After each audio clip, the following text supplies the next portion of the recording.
Bismillahirrahmanirrahim. Assalamualaikum warahmatullahi ta'ala wabarakatuh. Pada hari ini saya akan membentangkan satu tajuk kecil di dalam tajuk perspektif kenakalan dan keganasan di sekolah, iaitu proses sosialisasi, ganjaran dan hukuman.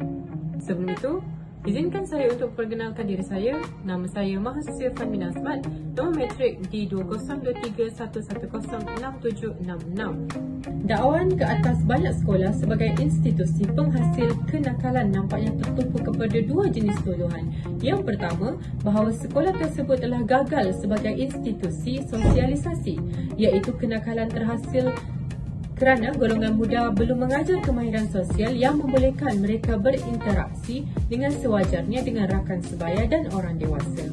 Yang kedua, kegagalan dalam mata pelajaran akademik membawa kepada situasi di mana belia dipermalukan atau direndahkan oleh rakan sebaya atau guru, atau di mana mereka mengembangkan imej diri yang negatif sehingga mereka melakukan tingkah laku delinkuensi sebagai mekanisme pertahanan atau kaedah untuk mendapatkan perhatian atau status. Sekolah menyediakan persekitaran sosialisasi yang lebih kompleks daripada unit keluarga, memandangkan lebih banyak kuasa yang berbeza, berinteraksi dan menarik antara satu sama lain, terdapat persaingan untuk mendapatkan perhatian dan kesetiaan remaja. Titik fokus interaksi untuk budaya rakan sebaya yang dalam banyak keadaan mempunyai matlamat yang berbeza daripada atau sekurang-kurangnya tidak selaras dengan matlamat yang ditetapkan oleh pentadbir sekolah dan diteruskan oleh fakulti. Saya akan teruskan dengan punca masalah disiplin. Yang pertama, pengurangan rasa hormat oleh golongan belia terhadap golongan dewasa apnya. Ini berkemungkinan disebabkan oleh kurang didikan agama dalam diri sehingga hilang adab dan etika. Yang kedua, sikap tidak peduli pelajar. Mereka merasakan bahawa pergi sekolah hanya untuk bermain. Yang ketiga, ibu bapa yang mempunyai masalah kewangan yang serius menjadi punca utama pelajar melakukan jenayah seperti mencuri, dan mereka akan menjual semula hasil curian tersebut untuk mendapatkan duit. Yang keempat, persekitaran rumah yang kurang disiplin membuatkan mereka merasa bebas untuk melakukan apa sahaja tanpa halangan. Yang kelima, keperluan untuk dilayan dibawa oleh pendedahan berterusan kepada media massa. Media massa banyak memaparkan perkara-perkara yang membawa kepada banyak permasalahan. Dan yang terakhir, gagal menumpukan perhatian dalam kelas untuk jangka masa yang panjang kerana mereka merasakan bahawa mereka bosan dan beranggapan bahawa belajar hanyalah membuang masa.